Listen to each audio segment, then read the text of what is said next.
C'est un événement inédit, empreint de solennité et porteur d'une forte charge historique. Pour la première fois en 50 ans, un président de la Banque africaine de développement a foulé le sol du siège de la Banque de développement des États de l'Afrique centrale. Ce jeudi 12 février 2026, Sidi Ould Taf, président de la Banque africaine de développement, a effectué une visite officielle de travail au siège de la BDAC à Brazzaville. À son arrivée, l'hôte de marque a été accueilli au perron de l'immeuble siège par Dieudonné Voumekou, président de la BDAC, dans un cérémonial sobre et solennel à la hauteur de la portée de l'événement. Les deux dirigeants ont aussitôt eu un entretien en tête-à-tête, marquant l'un des temps forts de cette visite historique. Au cœur des échanges, le renforcement de la coopération stratégique entre les deux institutions bancaires panafricaines, ainsi que la mise en œuvre du projet de la nouvelle architecture bancaire africaine, une initiative ambitieuse qui vise entre autres à mobiliser les financements à grande échelle, à renforcer les synergies interinstitutionnelles africaines et à doter le continent d'outils financiers à la hauteur des défis de développement. Cette visite s'inscrit dans le cadre des excellentes relations qui existent entre le groupe de la Banque africaine de développement et la BDAC,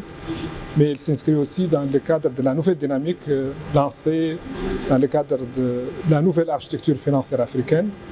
qui entend donner un rôle important aux banques régionales. Et la BDAC étant la Banque de développement des États d'Afrique centrale, elle est appelée à jouer un rôle clé dans la mise en œuvre de cette nouvelle architecture financière africaine qui vise à renforcer les synergies entre les différentes institutions africaines,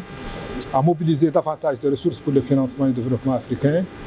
et à délivrer des résultats palpables sur le terrain en faveur des populations africaines. À l'issue de cet entretien bilatéral, une séance de travail élargie s'est tenue avec l'ensemble du comité de direction de la BDAC. Une rencontre stratégique qui a servi de cadre à des déclarations fortes, traduisant une convergence de vues et une volonté partagée d'approfondir la coopération entre la BAD et la BDAC au service du développement durable de l'Afrique centrale. Monsieur le Président, votre visite ici intervient au moment clé de la transformation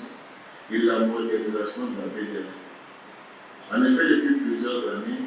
notre institution s'est engagée dans un vaste chantier de réforme structurelle visant à moderniser son socle de gouvernance, renforcer ses outils de gestion, améliorer son efficacité opérationnelle et consolider durablement sa crédibilité sur le marché financier africain et international. Ensemble, nous pourrons changer les choses pour le bien des habitants des conseils africains et la grandeur des institutions.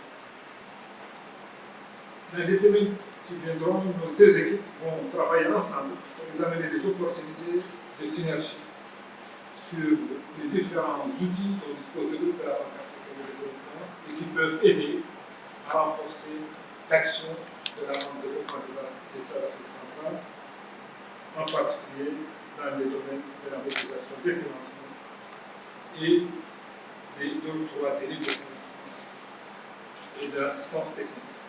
Il convient de souligner que cette visite intervient dans un contexte hautement symbolique alors que la BDAC célèbre le cinquantenaire de sa création. Elle s'inscrit également dans la perspective des assemblées annuelles de la Banque africaine de développement prévues cette année en République du Congo. Des échanges majeurs qui constituent des rendez-vous de premier plan pour la BDAC, pilier du développement économique et financier de la sous-région depuis 5 décennies.